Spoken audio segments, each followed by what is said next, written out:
A tsunami of injunctions issued against the Trump administration for their unlawful acts, whether it was the late night Friday order forcing the Treasury Department to stop Elon Musk and Musk's team from getting access to information, also compelling Musk and Musk's team to immediately destroy all of the data they've obtained. That was a big win by attorney generals across the country, led by none other than New York Attorney General Letitia James. She's back. Whether it's Trump-appointed judges like Judge Carl Nichols ruling against the Trump administration on their attempt to just totally fire pretty much everybody from U.S. aid with very little notice, and thus stranding people internationally, potentially killing hundreds of thousands or thousands of people who may not get the medications that they need. An injunction was issued there. Whether it was injunctions related to the FBI class actions filed by FBI agents against the Department of Justice for trying to out their names to January 6th insurrectionists, whether it's injunctions like the one issued from the state of Washington on the issue of birthright citizenship, and that birthright citizenship is in the Constitution. Hence, you can't via executive order overturn the United States Constitution, whether it's injunctions emanating out of both Rhode Island and Washington, D.C. to stop Donald Trump's government funding freeze, or whether it's an injunction also in Washington, D.C. to stop Donald Trump's cruel and unusual policy to take trans women in prison, take off their clothes, and throw them in general population in male prison showers. Folks, I'm not making this up. The judge said that is cruel and unusual and absolutely a villainous act to do. Federal judges are standing up, even Trump-appointed judges, Reagan-appointed judges, Democratic-appointed judges. We're seeing that. And as that's happening, the Trump administration is just further trying to tear down our government every single day, tear down the guardrails of law and order, full buyouts to try to push out everybody in the CIA, trying to push out people in the counterterrorism division of the FBI, dismantling the Kleptocracy unit, an elite special division within the Department of Justice that seizes Russian oligarch asset used to try to spread disinformation and try to influence and corrupt people in the United States. Is that a shocker that that's one of the first things that the Trump administration tried to dismantle? And also now we're seeing, Elon Musk and his kind of band of misfit, 19 and 23-year-olds trying to do this now in each agency, forcing AGs, civil rights groups to kind of play whack-a-mole here to stop them, identify them. And like Musk has like literally his team of kids, or they're not kids, they're adults, but they act like kids, sleeping in the government agencies, like with their families now, restricting access to government workers.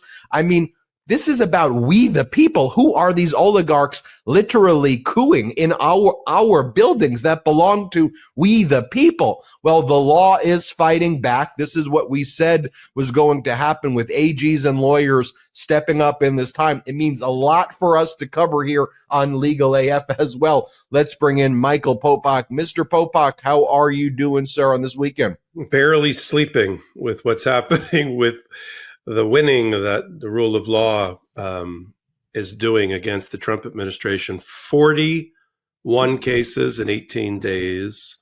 And so far, the track record is 11 wins and 2 temporary setbacks for the rule of law against the Trump administration. That's those are Hall of Fame numbers right there. I'll never tire of that kind of winning. The 41 cases are all in the right places. They're in the original colonies of the United States, from Rhode Island down to New Jersey. They're in the West Coast, from California up to Washington, in D.C., and multiply filed on major issues that Donald Trump has put front and center in front of the American voter and the American people.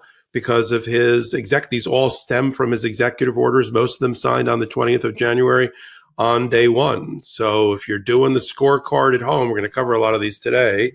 You've got just on the temporary restraining order, the injunction tsunami that you let off with. We had 2 about birthright citizenship as an attempt to rip out the heart of the Constitution when it comes to citizenship by executive order. We have 2 about cutting off the spigot in a mean-spirited, inhumane way of federal funding to the states and to not-for-profits. That's separate from the TRO about shutting off $60 billion of aid across the world to the disadvantaged, which also promotes our business interest and our diplomacy. Again, all done without giving anybody warning.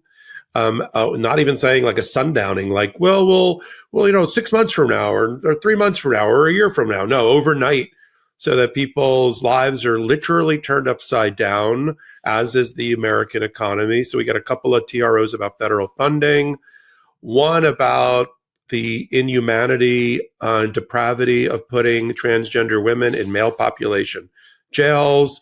We've got 2 temporary restraining orders blocking some version of Elon Musk and Doge. We've got 1 temporary restraining order preventing the firing of government employees with the Fork memo, which we'll talk about more.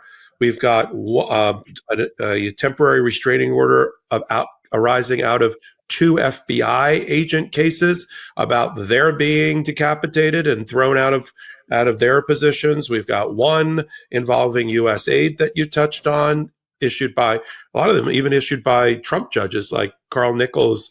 We got 2 separate, that's temporary restraining orders.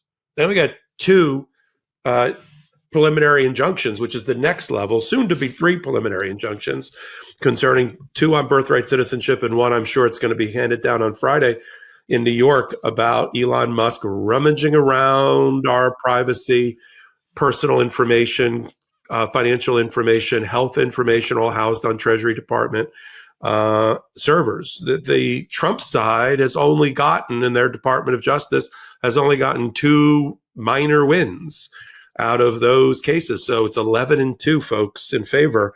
The 2 losses are relatively minor. One was about the Office of Personnel Management and its server, and whether Elon Musk again could access it. And so Randolph Moss, a judge, denied the TRO for now. And another one about Doge had a standing issue as it was being raised by labor unions, and which is another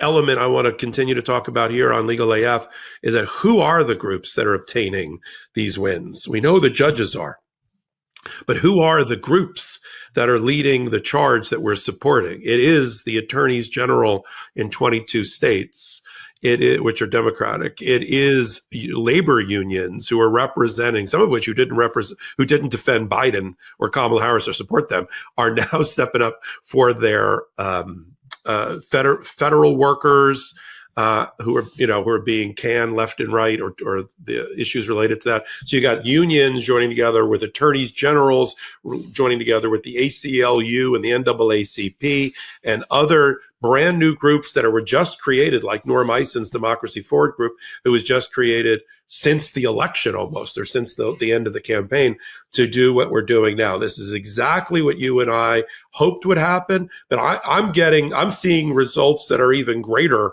than I thought. As I told people, as a historical context, first Trump administration, 1,000 cases or so were filed by some of these same groups, and they were an 80% winning percentage. But because Donald Trump has gotten more unhinged and more outrageous, and has decided that the lesson that he learned from the Supreme Court decisions that benefited him and the immunity decisions and on the ballot in the criminal law area, this has empowered him in his mind. The lesson he learned is, I can try anything, and I'm going to do anything as the executive branch to violate the separation of power, to violate the Administrative Procedures Act, to violate the First Amendment, to violate the Take Care Clause of the Constitution. So we're going to be, you and I don't want people to think it's like a repeat episode or a repeat hot take, but you're going to hear a lot of the following over the course of the next 4 years. Breaking news, a temporary restraining order, Trump administration under the Administrative Procedures Act, the Constitution, and First Amendment, and these groups, because we are now averaging, by my math, 18 days and 41 cases, almost 3 cases a day, which is about what I said it would be. And I don't think it's just the first 18 days. I think we're going to have 3 cases a day for the whole more than 1,200, or what is it, 4 times 3? It's more than 1,400 days of the administration, because it's going to be triple what happened in the first administration, because his outrageousness has been empowered and tripled.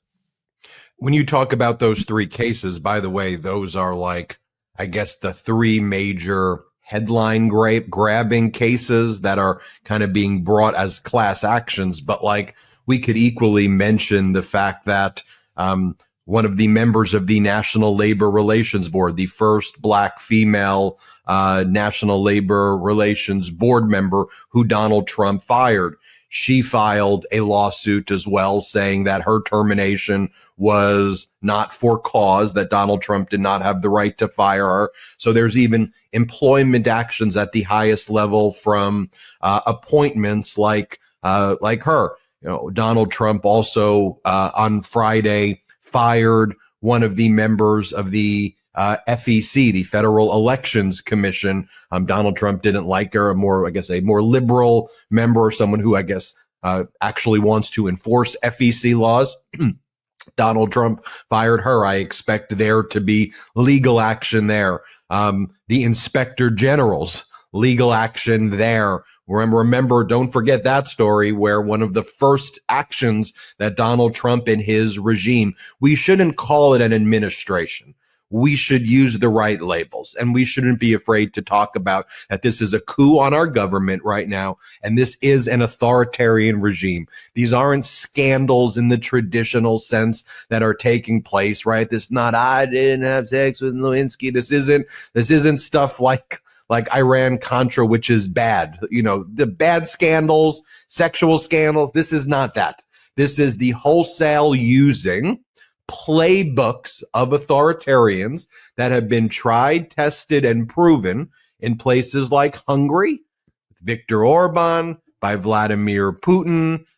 It's being utilized in El Salvador. It's being used by Milei in Argentina, often places with very high poverty rates as well. And this is a playbook that they are following. And so this regime is engaged in a constant unlawful act tsunami as well. And the last place on this battlefield, because Congress, which is controlled by Republicans, spineless MAGAs, they've given up their co-equal branch role. So that was one of the checks, right? So the other check, when you don't have that co-equal branch, are the courts. Now, we know our Supreme Court is compromised. That's a problem. There's 6 right-wing, and then there's 3 liberal. Now, if you want a silver lining in the way the Supreme Court is, you have to look a little bit to Justice John Roberts, when you have to say that, you're already saying that's kind of a rough hill to fight on. Justice John Roberts and Amy Coney Barrett, who sided with the liberal judges to not stop Donald Trump's sentencing from taking place. They have indicated, at least through Justice John Roberts' annual report. Remember, we covered that here. That's why we cover these things, because Justice John Roberts seemed to put in his annual Supreme Court report that the threats of violence, dismantling law and order, not following court orders, he seemed to be talking about Donald Trump, who he gave absolute immunity to, and essentially giving a warning of, hey, we gave you absolute immunity, don't make us look stupid. Well, Donald Trump is the king of making everybody that tries to appease him look stupid. And so that's what we're going to see if that develops. But I'll tell everybody to do this. Go and study Viktor Orban's rise in Hungary. Viktor Orban was once a student protester. He was a liberal guy, and then he changed to become very right-wing. He kind of, why do all the right-wing MAGAs like Viktor Orban? Because he created in Hungary the types of gerrymandering that was then adopted in that laboratory for autocracy here in the United States, where Orban basically, when he took power, gerrymandered the liberal parties out of existence and then basically made it so he doesn't lose elections. He ripped apart all of the institutions in Hungary and started ruling like an authoritarian. That's why, whether it was Tucker Carlson or Elon Musk, why they applaud him so much. I want to share this with you as well, as we try to talk about, these injunctions, the big class action style lawsuits, the individual lawsuits. At its core, what's happening though is, Elon Musk is given free rein on our government. Just think about that. Donald Trump has allowed Elon Musk to go into different agencies, to take your data, to take we the people's data, whether it's access to the $1 trillion transaction payment systems, whether it's medical information, whether it's geological, oceanic information, bank account information, you name it. They go into different departments, and Elon Musk has his own oligarchical business interests as well. Elon Musk's made a lot of his money getting funded by the federal government and then, turning against the federal government, recapturing the federal government now for his own oligarchical purposes. But so what Musk does is he's got his little team of like hackers. And, it was interesting to note that in the New York Attorney General case, in the federal opinion by the judge that was issued on Friday night, he referred to them as hackers and as what took place as hacking of your social security, our banking information. So Musk takes these people, they go into these various kind of government agencies, and this is what's been reported in the agencies. They live in the agencies. They bring like sleeping bags in the agencies. They show up and then they like torture the government employees. And they tell the government employees, hey, justify your existence. They kind of mock them. They treat them like crap. And they try to kind of push them out, make their lives miserable while gaining access to your data. And now we're learning about the types of character or the lack thereof of these people. And surprise, surprise, Elon Musk, who posts this hateful, misogynistic stuff and has turned Twitter into X, which is now this fascistic authoritarian hellhole when you actually look at what the type of content that's being flooded there by bots and being pushed and that he's reposting as well. One of these people were, very racist, supports eugenics, talks about, how we should never, negative stuff about Indian people and never marrying outside of the race. So I think Trump's chief of staff, Susan Wiles, basically forced some of these, racist Elon people to resign. But then JD Vance and Elon said, bring them back in. They're just kids. They're just kids. They made a mistake. Let them get back in. Well, these quote unquote kids never apologized for what they did, number one. And number two, even if they did, they shouldn't get access to your data or your information. And so I'm just trying to understand this. They're kids when it comes to saying horrific racist things, and then that's okay. And then they should be brought back in, and Trump decrees they get to come back in. But they're adults when it comes to taking your data and having all this in. They're so immature, but now they get all of your data. This was at the press conference with Donald Trump, where he was asked about bringing back these Elon Musk thugs to take your data. And just watch how Donald Trump handles the question. Play this clip. As part of this DOJ cost-cutting effort, one of the DOJ engineers was fired for some inappropriate posts. The vice president says, bring him back. What do you say? I don't know about the particular thing, but if the vice president said that, did you say that? I'm with the vice president. Thank you, Peter. We haven't heard anything from JD Vance or being with the vice president, but the vice president does say, bring the racist pro-eugenics person who took who had access to your private information, bring him back. And then Donald Trump's, I got to listen to J.D. Vance. Let's bring him back. Popok, I want to bring you in, and we got to go through all of the cases right now, one by one, the various injunctions. I just wanted to frame it that way. I want to do this, Popok. I'm going to give you the next segment. I talked way too long there.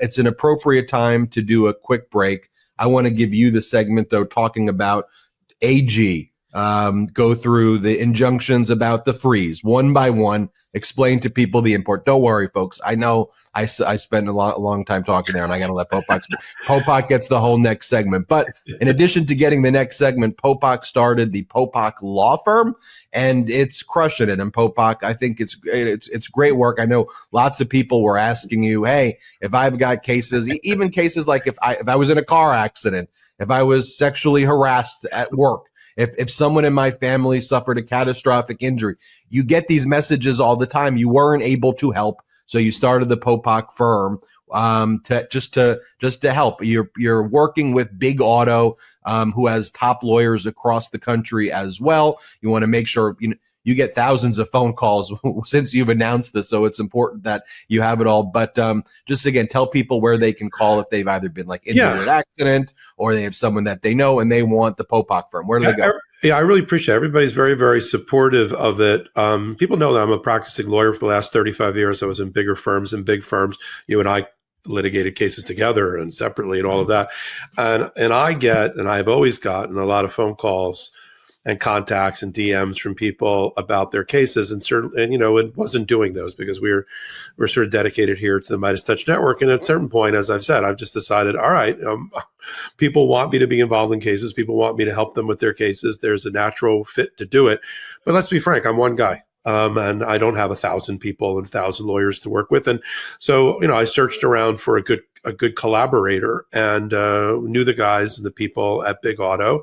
And Big Auto has these amazing personal injury and other types of injury damage type lawyers around the country, which kind of gave me instant 50 state presence, if you will, which I think I needed for, our type of show and our type of audience, which is in all 50 states and 138 countries. So it was really by demand. I was like, I'm going to set up this firm.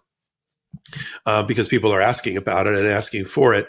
And its focus is on all sorts of ways that you can get injured, as you outlined. It could be auto, which is a natural for Big Auto, but they do everything else that we do. Civil rights violations, employment law cases, constitutional, issues. So whatever it is that, you can come to 1-877 Popok AF, 1-877 Popok AF, or come hit the website at www.thepopokfirm.com, and I'm all over it. and it's just a way to kind of continue what we started together as a Legal AF audience, and building on that. And we're always very loyal and appreciative to our audience. We thought this is something that they've wanted, and so I set it up. Amazing. Everybody hit subscribe right now on our YouTube channel. We're getting close to 4 million subscribers. When we get back, we're going to talk about every one of those injunctions. You may want to get a pen when we go back so you can take notes to follow all of this. A lot happening. Let's take our first break of the show. Your nighttime bedroom temperature has a huge impact on your sleep quality. If you wake up too hot or too cold, I highly recommend you check out Miracle Made's bed sheets. Miracle Made sheets are inspired by NASA and use silver-infused fabrics that are temperature regulating so you can sleep at the perfect temperature all night long, no matter the weather. So you get better sleep every night. These sheets are infused with silver that prevent up to 99.7% of bacterial growth, leaving them to stay cleaner and fresh 3 times longer than other sheets. No more gross odors. Miracle sheets are luxuriously comfortable without the high price tag of other luxury brands and feel as nice, if not nicer, than sheets used by some 5-star hotels. Sleeping on bacteria can clog your pores, causing breakouts and acne. Sleep clean with Miracle. Upgrade your sleep this year. Go to trymiracle.com/legalaf to try Miracle Made sheets today. And whether you're buying them for yourself or as a gift for a loved one. If you order today, you can save over 40%. And if you use our promo code LegalAF at checkout, you'll get a free 3-piece towel set and save an extra 20%. Miracle is so confident in their product, it's backed with a 30-day money-back guarantee. So if you aren't 100% satisfied, you'll get a full refund. Upgrade your sleep with Miracle Made. Go to trymiracle.com/legalaf and use the code LegalAF to claim your free 3-piece towel set and save over 40% off.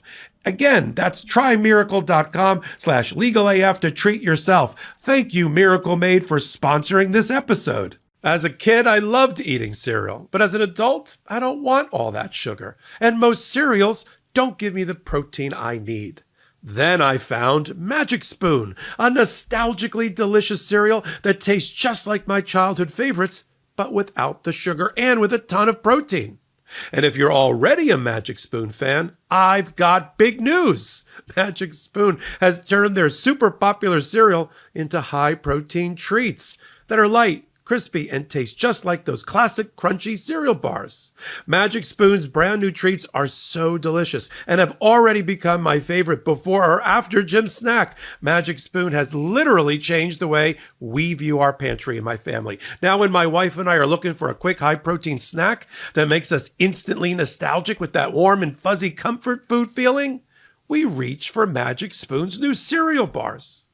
Every serving of Magic Spoon cereal has 13 grams of protein, 0 grams of sugar, and 4 grams of net carbs, so you can feel good about what you're eating.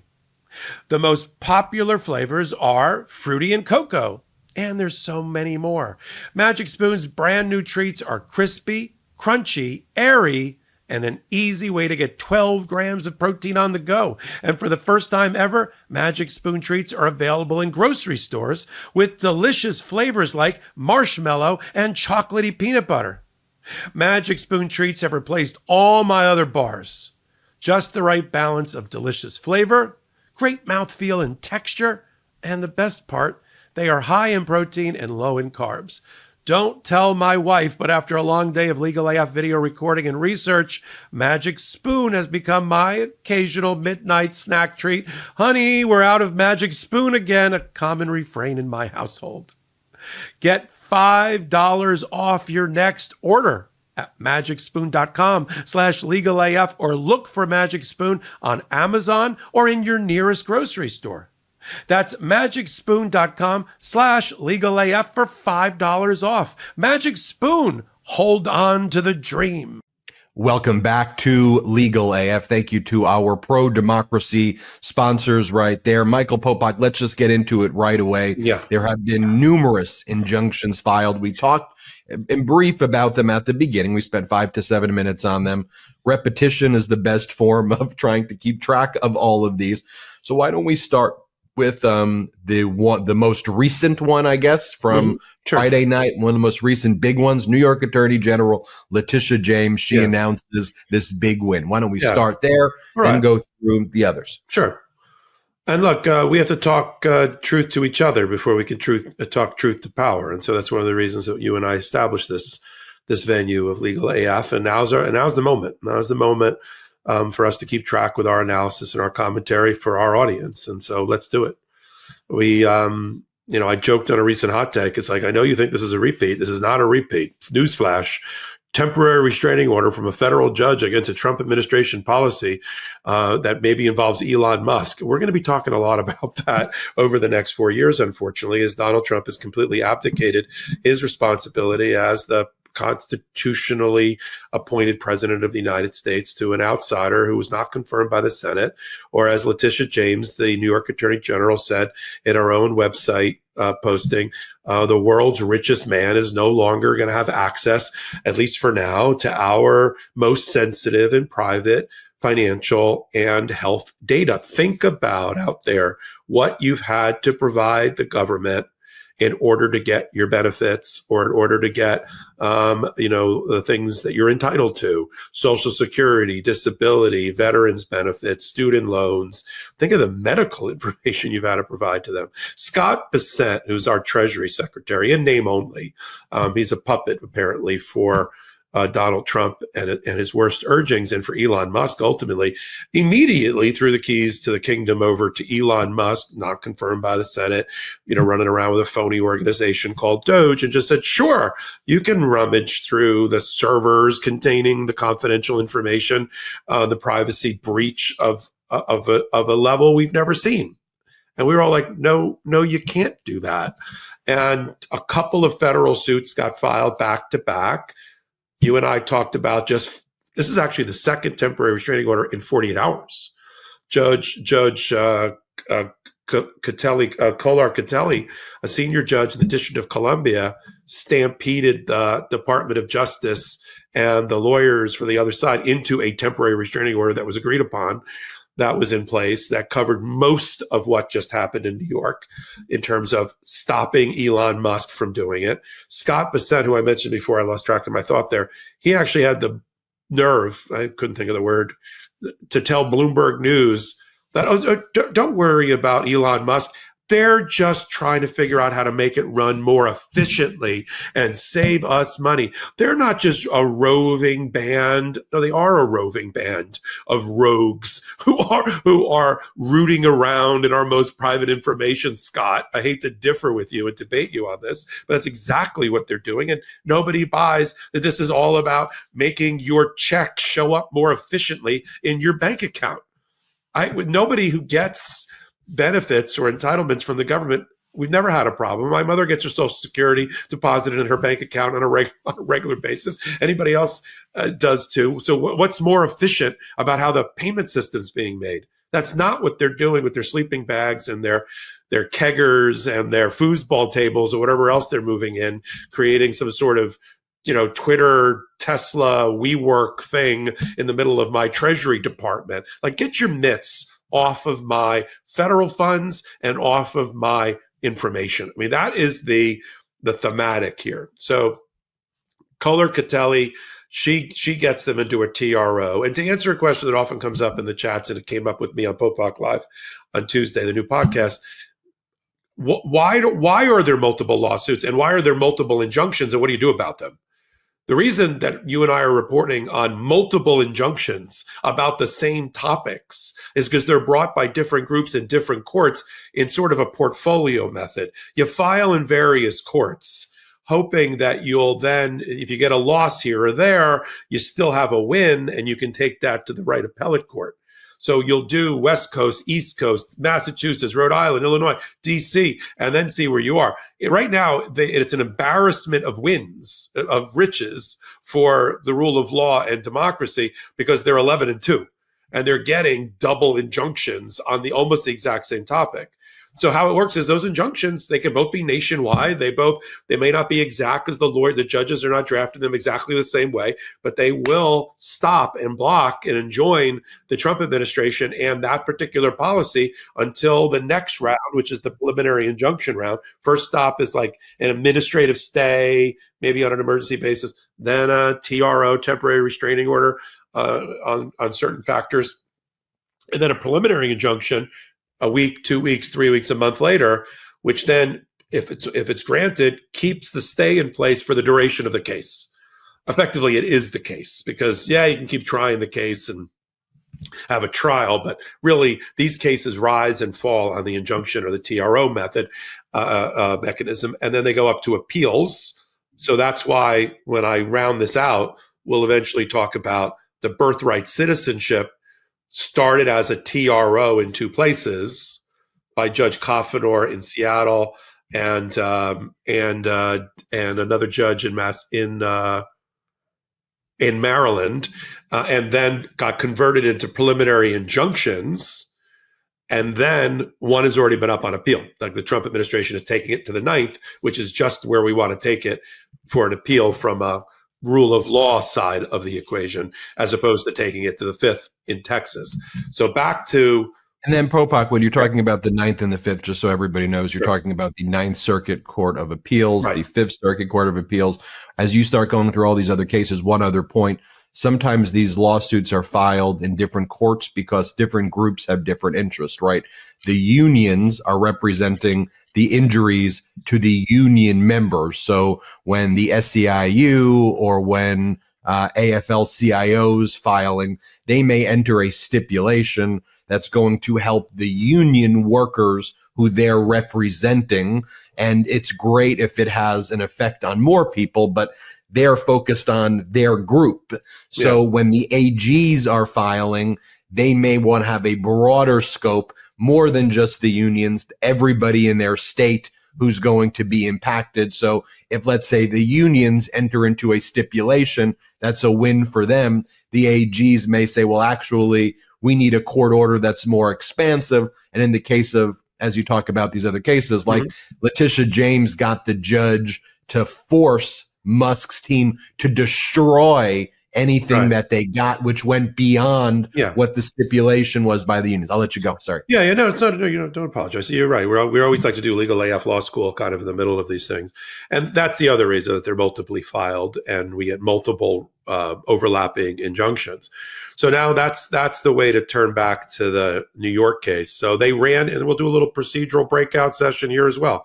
They ran in kind of with a temporary restraining order request, 2019, attorneys general, really led by Letitia James of New York, who people will hopefully remember and find to be heroic because she took down Donald Trump personally a number of times, including a $450 million civil fraud judgment that she obtained after a 12-week trial that we're still waiting on an appellate court to rule on how much of that 450 is going to remain, but substantial win for Letitia James. MAGA and Donald Trump hate Letitia James. People within his inner circle during the campaign actually said out loud on television that their major desire was to get Letitia James's, quote, fat ass into jail. Okay. And does anybody think that backed off Letitia James? No, she's out front and center with a press conference saying, we just won a major temporary restraining order against Elon Musk and against Donald Trump. So it ends up with Judge Engelmeyer. Why? Not because he's the judge assigned to the case. He's not. The judge that's assigned to this case about blocking Elon Musk and anybody else from rummaging around the Treasury Department servers is going to be in front of Judge Vargas. But we can't wait for Judge Vargas because it looks like she wanted the briefing schedule for the preliminary injunction, one level up from temporary restraining order, to be this Friday.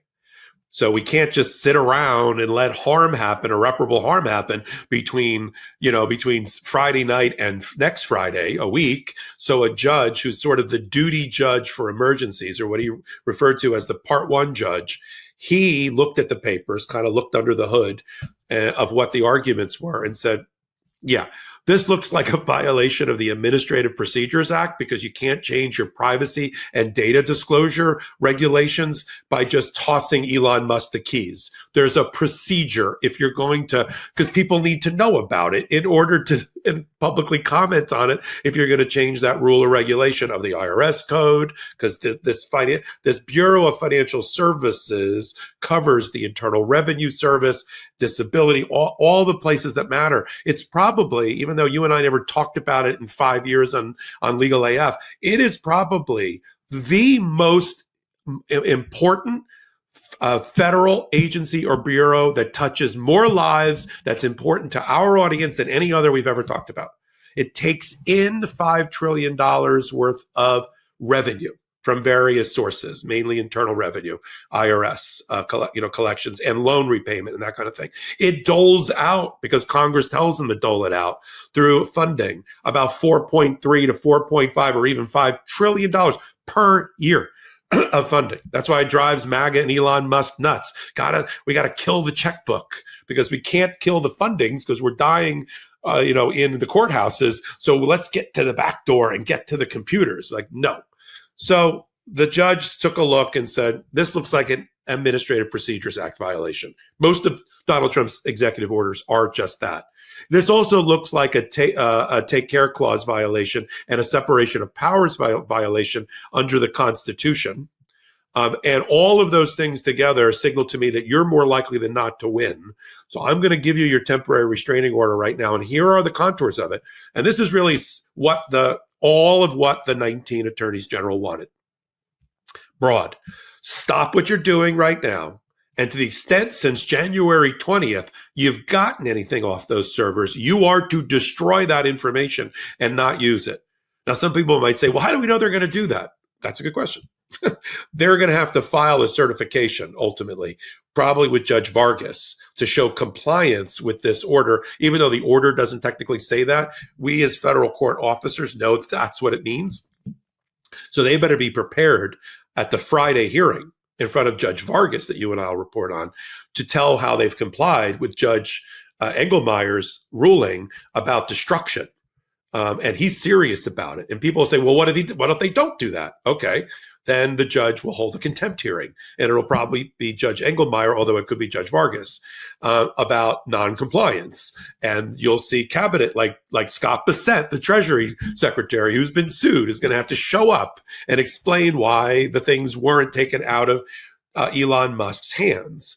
So this is all important because it's a blueprint for how we win and how we beat a presidency that's trying to rule only through fiat and executive order. The silver lining of that is because Donald Trump doesn't color within the lines and doesn't understand the limits of executive orders. He's constantly touching the third rail of constitutional violation and or Administrative Procedures Act violation, or all two of those things, which gives us the wind at our sail in all of these 41 cases that you and I over time will talk about, many tonight. Lastly, on that point, before I give you the others, before we move on to the others, is stands in stark contrast, just to switch to politics for a minute, to the do-nothing 119th Congress. They can't get a darn thing passed. They're not even trying. They're basically become, it's like, what's it, Mr. Irrelevant, the last pick in the draft? They become completely irrelevant. Donald Trump ignores them, except when he tries to use them for blocking and tackling for any of his crazy policies. But otherwise, we don't talk about policies that they've passed or laws that they've passed because they haven't done any. It's all watching this play out and trying to get Donald Trump's most obscenely unqualified cabinet picks confirmed. We'll talk later about Pam Bondi already being confirmed to what she did on day one. And I'll do some criticism about the confirmation process when we get there. So that's Elon Musk being blocked on that, and Elon Musk getting blocked again by another federal judge. We haven't had an overlap of judges yet about his putting, in his words, U.S. aid and its $60 billion that it gives out as part of our diplomacy and promotion of American interests and economic interests worldwide through a wood chipper. He actually used that reference from Fargo, I assume. He loves that phrase. He just destroyed and fired over 1,000 people. This is Elon Musk making his own decisions about things without reference to the APA, constitutional law, or the Congress or anything else. Fired everybody, turned it over to Marco Rubio, and just in a very inhumane way turned off federal funding to everything overseas, including those that promote our interests. And all that's done, besides the inhumanity of it, besides the people that are literally going to die because they don't have food, water, shelter, disease control, or anything else. And doing it, I just want to make a point here, doing it is not only Russia's wet dream, but it was part of the rationale they've been using, both Trump and Musk, is quoting Russian troll and Russian disinformation that's been up on the internet, playing right into their hands. Elon Musk said one of the reasons he was getting rid of U.S. aid is because he said $40 million was given to Hollywood actors to go overseas. That is a Russian troll, bold-faced lie. And Donald Trump said condoms to Gaza before he was talking about building condos in Gaza. That's a whole nother issue of him being unhinged. Both of those things are complete lies. In fact, USAID, before Trump Musk takeover, had a debunking section on their website about the condoms and the Hollywood BS, which has now been taken down. That's the other thing that fascists do, right? They scrub the website in an Orwellian fashion of anything that doesn't fit with their new narrative, their new false truth, right? Their new pravda. So U.S. aid goes out of business at the same time that American aid through states and not-for-profits gets shut off, except for judges stepping in and stopping that from happening. So TROs related to that as well. Every major financial economic thing that Donald Trump has tried has been stopped in its tracks by a federal judge, with more to come. Where do you want to go next, Ben? I'm going to keep you on your track. Where do we want to go? Yeah, let's talk about FBI agents. Let's talk about the buyout offer. Yep. But first, I think let's take a quick break. I want to remind everybody about your new venture. Whenever anybody in my Midas orbit is taking a big swing, doing something new. I know you've always wanted to start your own firm. Just give everybody that number just in case they've got a personal issue, whether it's anything like a car accident or their own employment issue, and they want to get Popok and the network of Popok lawyers. If they go to where do they go? And let me do one pitch also for Legal AF, the YouTube channel. We haven't talked about it tonight. We're going to hit 500,000 in less than 6 months. And that's a testament to our audience, how engaged they are, how loyal they are, and how hungry they are to help us build another pro-democracy channel. I curate it for sure in collaboration with Midas Touch, but can't do it without them. And we've just been overwhelmed with the support that we're getting there. And then we're doing our part, putting out the content on a regular basis, 6, 8, 10 videos a day, every day over on Legal AF MTN. Look, it was a natural segue for me after you and I built Legal AF, especially post-election, is like to leave my day job. It's a big leap, but leave my day job inside of a firm that wasn't doing these things. And so I can direct a firm in my own image, the way I wanted it to, that's consistent with the ethos and the ideals of what I do here on Legal AF. And so the popokfirm.com is where to go. You'll see we've got about 15 different types of cases that we're interested in helping you with, and you can flip through all of those. And then, I can't be everywhere at once. So I'm only one guy. And I am committed to you and your brothers to go full-time really with Midas Touch and Legal AF. And so the law career, I wanted to be able to kind of stand up quickly a law firm. And so after doing a lot of searching, I decided to do a collaboration with Big Auto, which is just a name for a group, a network of really sophisticated high-end lawyers in your towns, in your cities, in your courthouses. And so that's why that collaboration there just made perfect sense, kind of gave me instant breadth and depth in areas and frankly, in states where I don't regularly practice. So and the 800 number is easy. It's 1-877 Popok AF, 1-877 Popok AF.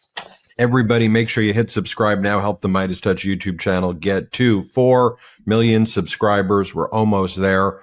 Let's take our last quick break of the show. This episode of Legal AF is brought to you by Graza. Everyone knows I love food, and lately what's taken my food to that next level of flavor is Graza. Graza is my olive oil of choice. It's top-notch, extra virgin olive oil at an affordable everyday price. Graza is always fresh, never blended, and made from one kind of olive from one place. The Picayune olive from high-end Spain, where over half the world's olive oil is produced. Graza has not one, but 2 olive oils that come in a super fun squeeze bottle for ridiculously easy sizzling, drizzling, and everything in between. Sizzle, their everyday cooking oil, can handle the heat with a smoke point of 410 degrees Fahrenheit, and it's great for baking, sautéing, and, well, anything you cook. They also have Drizzle, a super punchy, flavorful finishing oil that can be used to whip up a salad dressing, dip a baguette into, or even drizzle over your ice cream. It's seriously the best olive oil you'll ever taste. Look, I'm a big home cook, so quality olive oil is essential in my kitchen. First, I always have a giant bottle of olive oil right next to the stove for every occasion, and I love Spanish olive oil. The sizzle has been great for cooking, and I love the squeeze bottle format for easy cooking. I'd highly recommend it for any home chef who likes to cook with high quality and delicious tasting olive oil. Graza is just like what restaurant chefs use, plus what pours out is vibrant, super fresh and aromatic in a way that supermarket olive oil, well, it isn't. Listeners to our show will get 10% off your first order of any olive oil on their site, but I wholeheartedly recommend the Graza Starter Kit. You'll receive 2 squeezy bottles of olive oil, sizzle for cooking and drizzle for finishing with an extra kick of flavor. Plus, they'll include 2 refill cans. So if you run out of olive oil, there's no need to buy a new bottle. Graza makes it easy to be eco-friendly with their refill cans that are perfectly proportioned for your sizzle and drizzle squeeze bottles. You can also find their bottles and refill cans on shelves at a Whole Foods or Target near you. Both the Squeezy Duo and the refill can seal in freshness and block out light to maximize flavor and quality. So head to graza.co, and use Legal AF to get 10% off your Graza Starter Kit and get to cooking your next chef-quality meal. I'm always on the lookout for ways to strengthen immunity and gut health, improve my fitness and metabolism, and enhance my skin and hair radiance. Well, I recently discovered Armra Colostrum. Armra Colostrum can help optimize your whole body microbiome and strengthen your immune barriers along the mouth, sinuses, lungs, gut, urinary, and reproductive tract to guard against unwelcome particles for your strongest immune health. Armra Colostrum can also help combat bloating and help you feel lighter. Probiotics are touted as a gut health solution, but they only address one part of the 4-part gut wall. And most products on the market are dead before they even reach your gut. Armra Colostrum naturally fortifies your entire gut wall system, optimizing your microbiome and strengthening the gut wall architecture, which guards against irritants that can trigger symptoms like bloating and constipation. And if you work out regularly, as we all should, colostrum has been shown in research to help enhance nutrient absorption, promote lean muscle building, and improve endurance while fueling cellular repair regeneration for faster recovery. As a husband and a new dad, I want to make sure as I age, my body stays in good health, and I've made Armra a daily part of my routine. We've worked out a special offer for my audience. Receive 15% off your first order. Go to tryarmra.com/legalaf or enter legalaf to get 15% off your first order. That's tryarmra.com/legalaf. All right, welcome back to Legal AF. Thank you to those pro-democracy sponsors.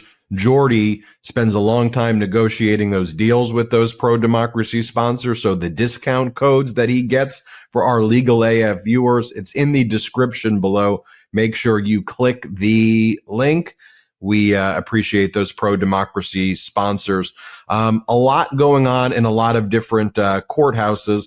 Let's talk about first, let's talk about the federal judge in Boston who has temporarily, it's Judge O'Toole, who temporarily enjoined the federal government from implementing mass buyouts at federal agencies until at least this week.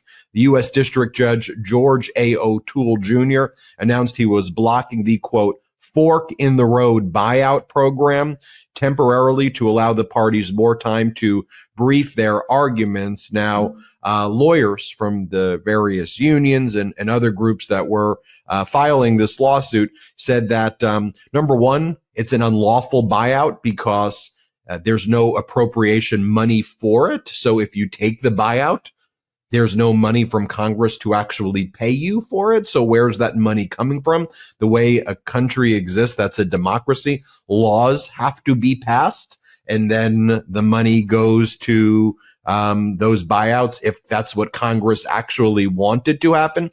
Then they also argued that the buyouts were coercive in nature, not actual buyouts, because they were also joined with the threat. If you don't take the buyout, you get fired. So that's not an actual buyout. That's just literally a shakedown, different than a buyout. And so those were the main arguments made there. The judge pressed pause on the buyouts. We're also seeing the fact that those buyouts have already been demonstrated. I wonder if we're going to see this in the future briefing on Monday. But the buyouts have already been proven to be, kind of fabrications, at least with respect to a bunch of IRS workers who took the buyout. Donald Trump said he's going to fire all the IRS agents anyway. So a bunch of IRS agents said, all right, screw it. We'll take the buyout, I guess. And then they were told, actually, you have to work through tax season because we actually need you there.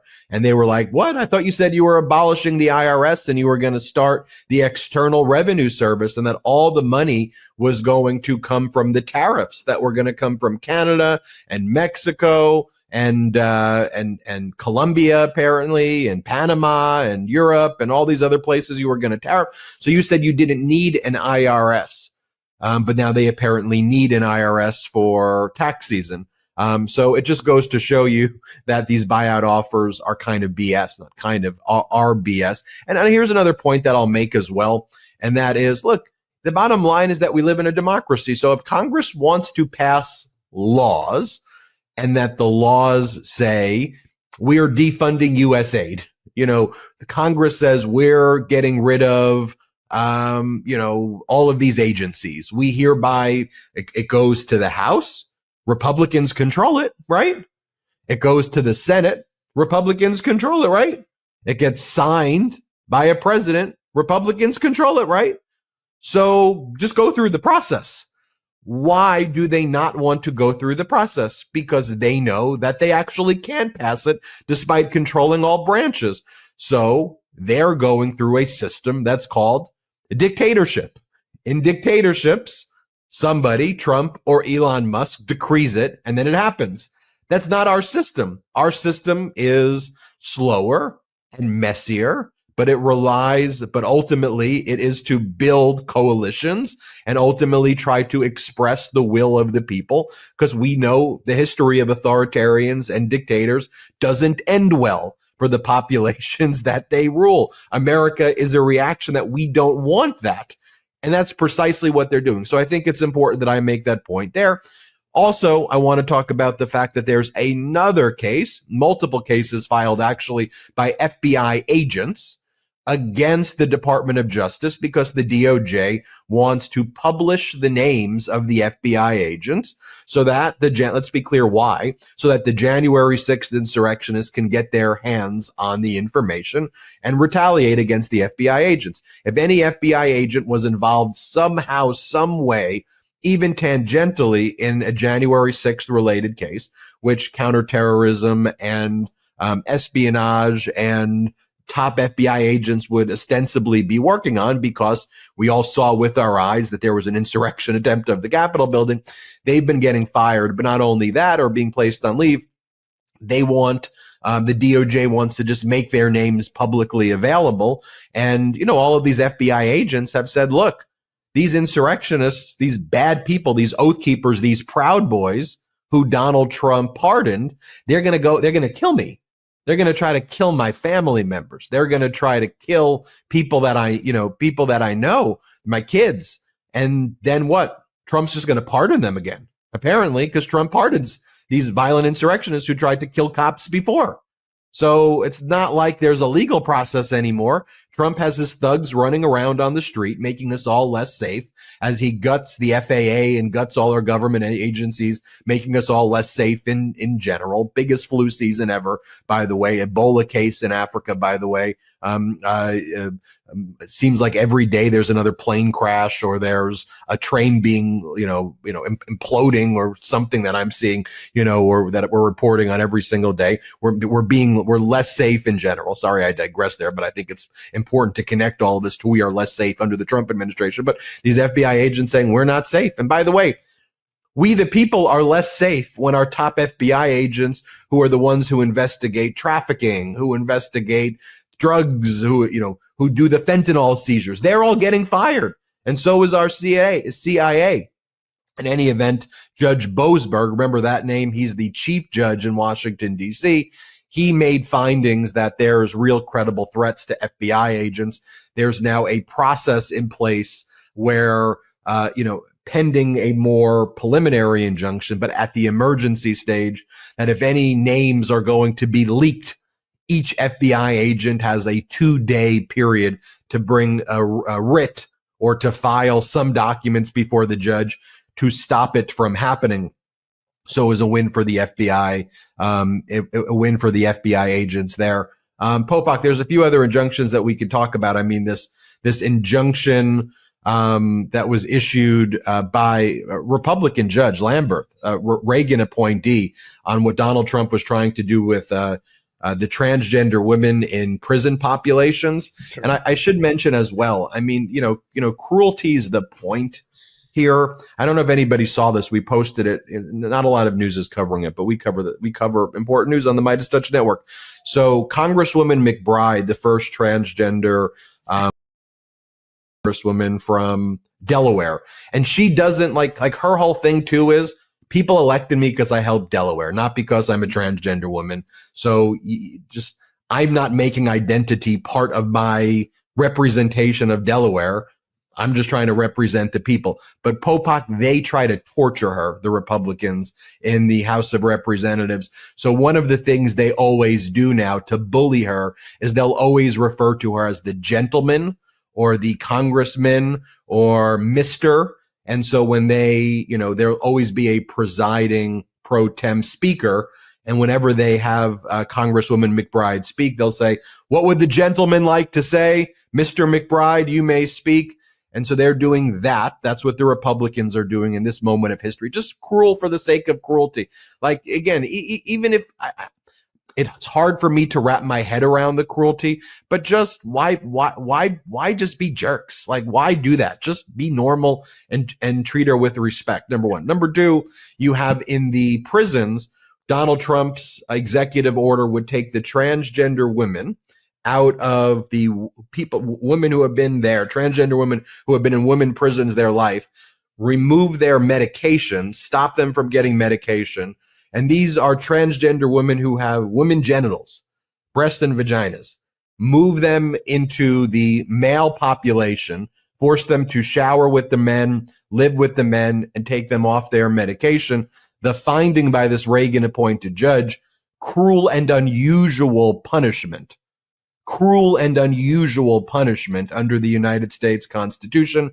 And that's similar language to the Republican judge in Washington who blocked the birthright citizenship executive order of Donald Trump banning birthright citizenship, where that judge said something like, "We know that Donald Trump will refuse to follow the law, and this is one of the most egregious examples of that." So interesting, right? That Washington state judge, Reagan, Lambert, Reagan appointed judges, almost the Reagan judges using some of the strongest language there, huh? Yeah.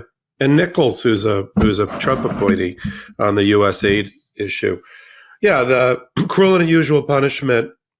It also just shows you that the Trump administration and MAGA and the Republican Party, I'm not going to call it MAGA anymore. I'm going to call them the Republican Party. It lets the Republican Party off the hook to call it MAGA.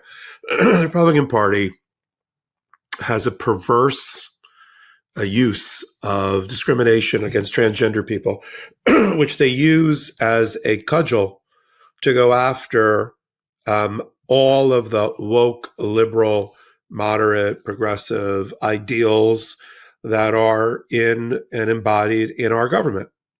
There are only 18 transgender people in the prison system. Okay. So to change, I'm not saying it doesn't matter to those 18, it does, but to change a policy to force transgender women to be in a male population, to go after these. I mean, this is the way the bully pulpit of the presidency and the allocation of resources for our government should be. That's our focus, to taking away transgender rights, transgender people rights in university settings through changes to Title VII and sports and equality. This is what Donald Trump should be focused on. And Nancy Mace attacking her colleague from Delaware, saying, "Oh, she's not historic. There have been men serving in our Congress since its founding." And it's just mean, like you said, mean-spirited, depraved things. It is hitting a wall that we expected.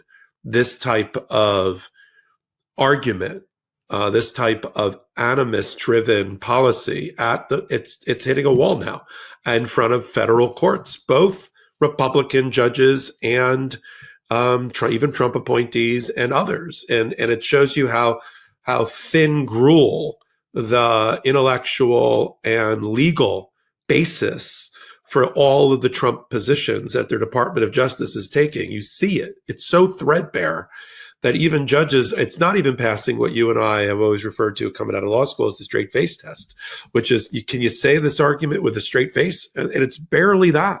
There was a court appearance recently about back to transgender in the military, transgender people in the military.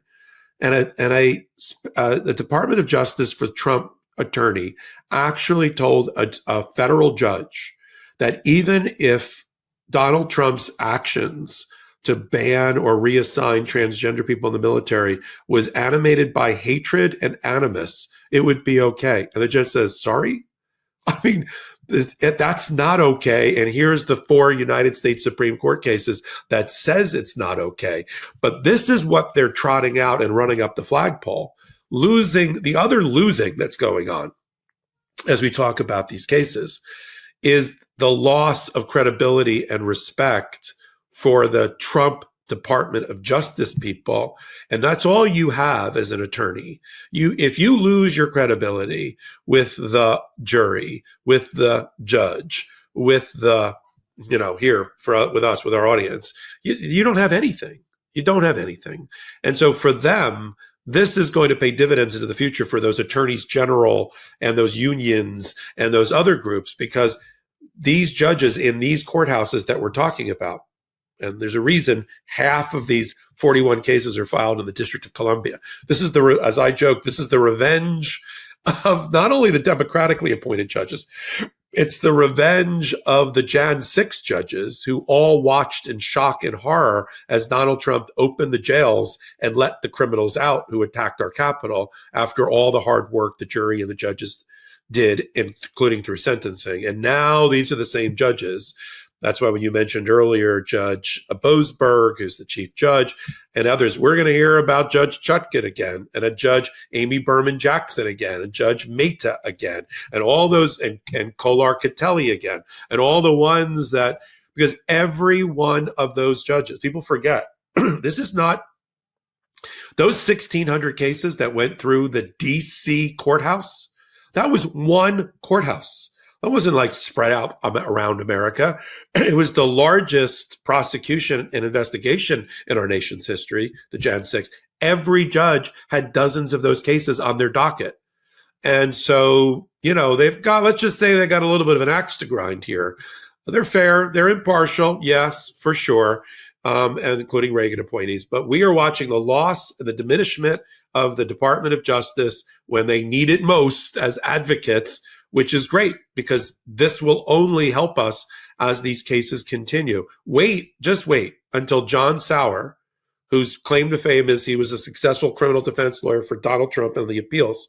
Wait till he's confirmed as the Solicitor General, arguing on behalf of the United States of America on these cases at the United States Supreme Court, because he's outlandish. Now, yes, I'm going to give him credit. He won a couple of cases that were very important to Donald Trump and terrible for our constitutional democracy. But he takes some crazy, outlandish positions.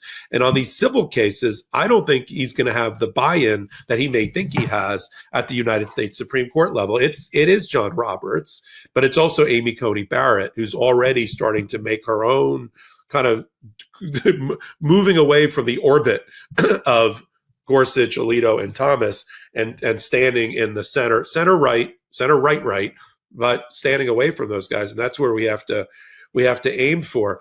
Why don't we switch gears for a minute and, on the same note, Ben, and talk about Pam Bondi's first day after being confirmed, when she's decided that we're getting out of the going after kleptocracies. We're not going to go after oligarchs in Russia anymore and all of their yachts and the hundreds of billions of dollars that we've been able to collect. There we go. Collect on them and maybe even drop those lawsuits. But we're going to go after terrorists, or I don't know what we're going to go after, but it looks like we're not going after Donald Trump's friends anymore. And we're going to get out of the kleptocracy busting business. And we're going to, and my problem, I'm going to throw it to you this way, Ben. One thing about cross-examining these people that's not going over well in the confirmation process is I would like somebody to ask the following question. What are your day one plans? You've been planning. You worked on the Heritage Foundation. You were in the America First Policy Institute. I'm sure you've got a script already of what you want to accomplish on day one, including things that have already been drafted. What are they? I want to know what they are right now. And nobody ever asked that question. So everyone's like shocked when she gets in and goes, here's the 26 things I'm going to do. I'm going to set up a weaponization of a blue ribbon panel to look into weaponization for retribution purposes. I'm going to get rid of the kleptocracy, going after money. I don't know where this government gets money from, by the way. If we don't go after them and we turn off the spigot of the Internal Revenue Service, I don't know how we bring in $5 trillion a year to pay for you want me to answer that? Yeah, we don't pay it. We take it from your Social Security. We right, take it from Medicare. Exactly. We take it from the people who need it. We transfer it over to the wealthy people and the government for the purpose of attacking the media, going after people who speak out against Elon Musk and Donald Trump on social media. The money's then used. Yeah, it's Robin Hood in reverse. They steal from the poor to give to the rich. I mean, it should be so obvious that that's like they're literally doing it in front of our faces. And when people are like, "Oh, well, the whole government's like this," it's like, actually, no, that's not the way it works. Right. But they live so much in their rage algorithm that Fox and these other right-wing propagandas have had them in, that some people who are MAGA supporters just see, hey, this is the game, this is the hustle. This is what Biden and Obama did. So now Trump's no, that's not what they did at all. This never happened. We were leading our NATO alliances. We were leading in law and order. We were supporting law enforcement. But anyway, can I use one example before you transition and talk about the kleptocracy? There was all this misinformation about Joe Biden and the Biden crime family and money that the Hunter made or didn't make representing Burisma, all this stuff. Kash Patel, I just did a hot take on this. Kash Patel, who's this close to being our FBI director, has between $1 and $5 million. This is self-disclosed. $1 and $5 million of a parent company who's in China because he did consulting for them, whose main business is making fashion in China using forced labor of the Uyghur minority in exploiting the Uyghur minority in China. Uyghurs, yeah. So yeah, I'm you and me with pronunciation sometimes, but right. So he owns stock in he was given stock as his fee in Shein, right? And then nobody cares. Marco Rubio and Tom Cotton, MAGA, and our Secretary of State did a whole expose about Shein and blocking them from getting SEC approval for going public because of forced labor use. The America First Policy Institute, formed by Stephen Miller, where all these people were in their shadow government days, where they were all fellows, including Pam Bondi, and this one, Kash Patel, wrote a whole white paper about genocide and focused on Shein. And yet this guy says he's not going to sell the stock that he hasn't yet earned. It's still being paid out to him investing, because he doesn't see how that would impact anything that he would have to do in the remit of being the FBI director. I don't know, human trafficking? I mean, the level of denial, this is beyond not passing the straight face test. So we're okay with that, with him becoming the FBI director, but we were worried about Hunter Biden being on a board?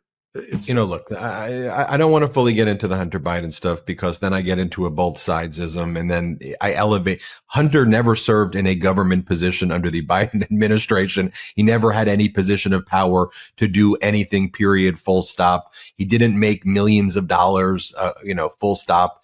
And also the Burisma board was actually, the purpose of it was to put somebody who was more reflective of democracy, to push Burisma away from Russian oligarchs a little bit towards the West. And Hunter was recruited by the Democratic president, pro-democracy, former president of Poland, to do it. And it was at a time when everybody thought Biden was never going to run again. So I just want to give those facts. And he never had a position in the Biden White House. Pam Bondi was in the Oval Office, chilling with Donald Trump and Clarence Thomas when all of this was announced. Justice Clarence Thomas was hanging out in the Oval Office with Trump and Bondi. There's a photo of them together. So literally a judge who has been bribed off by the oligarchs next to the Attorney General, Pam Bondi, and Donald Trump all there together. This as they dismantled the kleptocracy unit that went after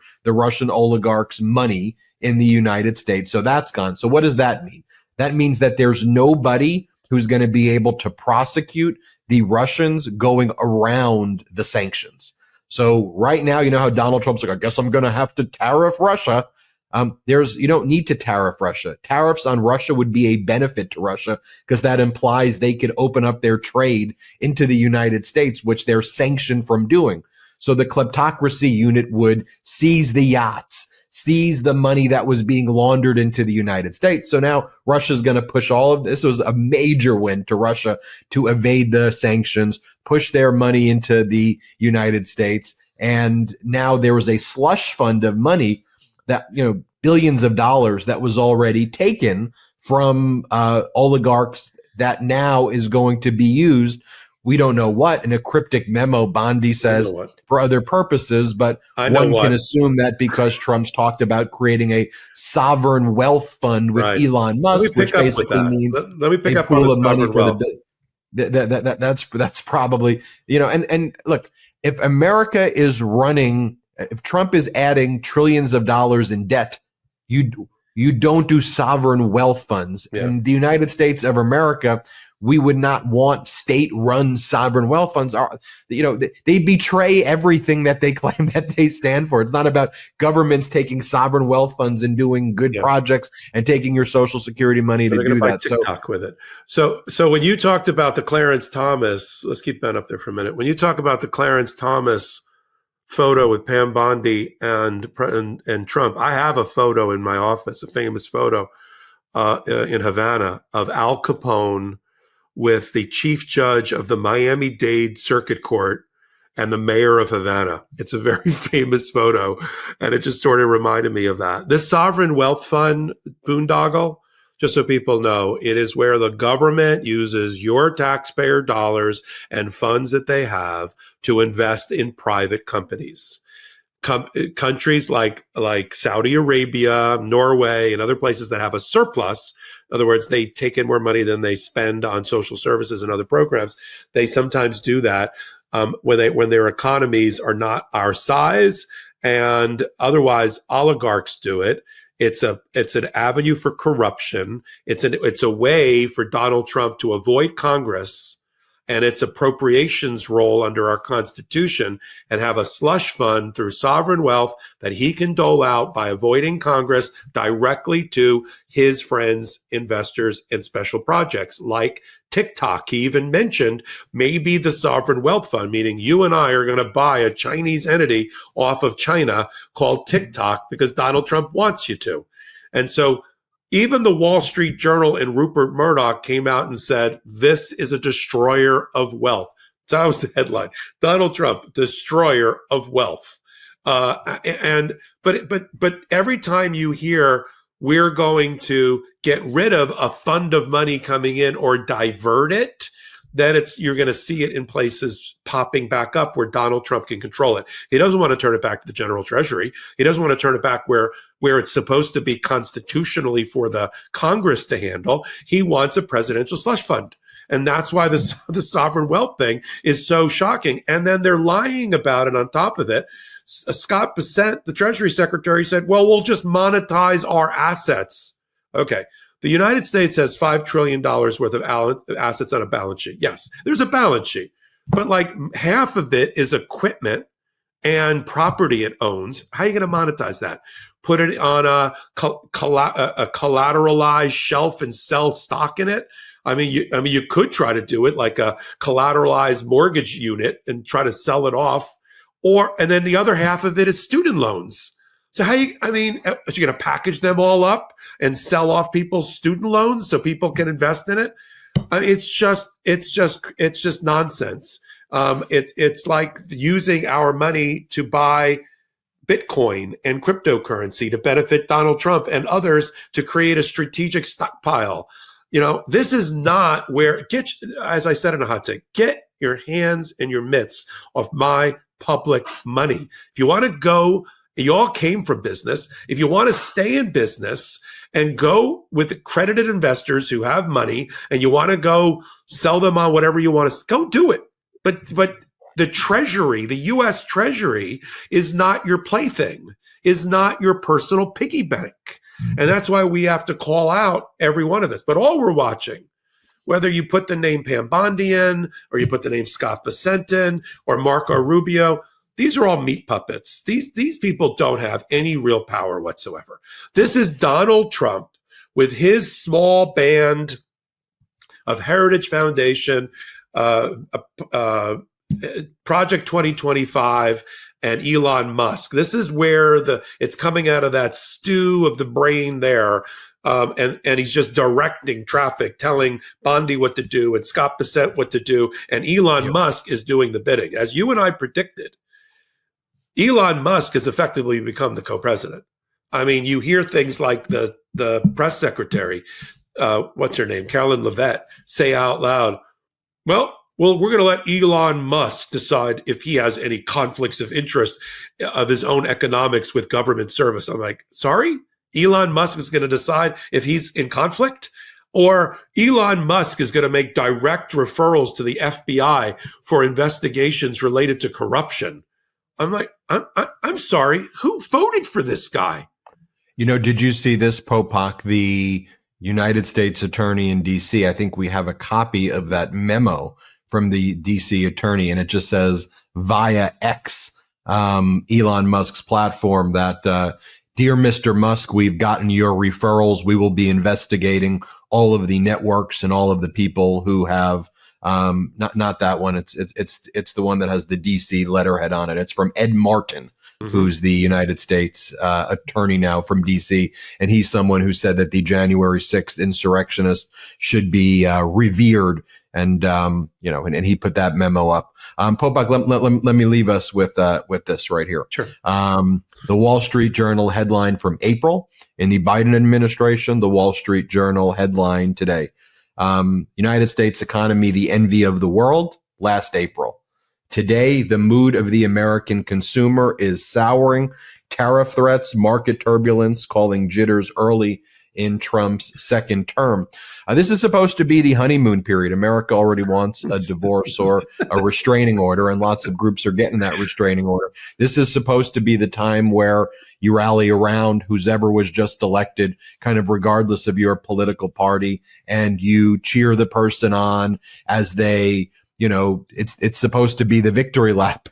They walk around, they do, they do these appearances. And I guess because the Super Bowl's tomorrow, I'll leave everybody with this, point. I represented Colin Kaepernick in his case against the NFL. And I saw a lot of players being asked questions of like, well, what do you think it's like with, Trump being in, being at the game? How does that make you feel? Blah, blah, blah, blah, blah. Colin took a knee, stood up. Donald Trump called him SOB, told him to get off the field. Colin stood up for his values. He never got a job again, but Colin can look himself in the mirror, and Colin can know where he stood in history. And to all of these, players and coaches and others who are normalizing this fascistic takeover of our country, those who are normalizing this when it's hurting them and their communities and their families, I'll just say to you that there's going to be a time where you're going to have to explain to, your kids or grandkids or others in your life in general where you were in this time of history and what did you do, and were you complicit? Did you obey? And did you comply with the orders of the oligarchs? Were you tools of the oligarchs? And when you see Donald Trump sitting in that box looking down at you, he sees you as his playthings. He sees you as his propaganda tools. And you should know that. Take what you want from it, but know that you're going to have to look at yourself in the mirror. And, that's for you and whoever else you think that you answer to judge that. But, you live once, and and we're all gonna unfortunately leave this earth at some period of time. So I think you should rather want to live with courage and with dignity than with constant cuts of humiliation over and over again at the expense of this orange blob thing that is seeking to destroy what we all cherished about our great country. I'll tell you where we stand here at the Midas Touch Network and Legal AF. That's with our democracy. That's with we the people. We will fearlessly fight every single day until they literally rip this microphone from my very hands. We will be here fighting with you, bringing attention to these issues. And as I think we're going to start to see peaceful protests taking place across the country, it's important that we keep growing this network so we know where and how to organize best. So please make sure you hit subscribe. Let's grow this to 4 million subscribers. Check out Michael Popok's YouTube channel, the Legal AF YouTube channel. It's great. It gets all of the legal takes in case we miss any here and you want to dig deeper into the legal issues. Legal AF, it's a rocket ship. It's growing like crazy. Check out patreon.com/legalaf as well. We don't have outside investors here, so that helps grow this show. That's patreon.com/Legal AF. Subscribe on audio podcast to Legal AF as well. The Midas Touch podcast actually beating the Joe Rogan show right now. It was number 1 of all news, and it was number 2 of all podcasts in general, and across all categories, thanks to you. And make Legal AF go up on the charts there as well. Popok, quickly, the phone number if they wanted to reach out to the law firm, if there's car accident, employment case, what have you. What's the phone number? It's 1-877-POPOK-AF, and the law firm's website is thepopokfirm.com. Let me just say one thing as you gave statistics and talk about our ratings. Let me talk about, on the way out, the good news is America is not buying whatever Donald Trump is selling. And he has already, according to the Gallup poll, he's already at the bottom, as you said, the honeymoon period of ratings for a president to start his administration. And it's only going to get worse. He's at 47%, which actually sound high to me. And it's the lowest of any president since 1953. It's 10 points lower than Joe Biden. It should be in the 60s and 70% during the honeymoon period. So he comes in at the lowest historical ratings in the history of the start of a presidency. And it's only going to go downhill from there. We'll continue to cover all it from how the lawyers, public interest groups, attorneys general, unions, you name it, Midas Touch, Legal AF, and how we're winning in courts, the right courts around America. Thank you for watching Legal AF. We appreciate you, Legal AFers. Thank you to our mods. Thanks to this incredible community. You are critical to our growth. You're critical for the safety and security of our democracy here and abroad. Keep telling friends, family, coworkers about this show. Keep spreading the truth. Keep your courage. Keep your power. We'll keep fighting for you. Shout out Legal AFers. Shout out Midas Mighty.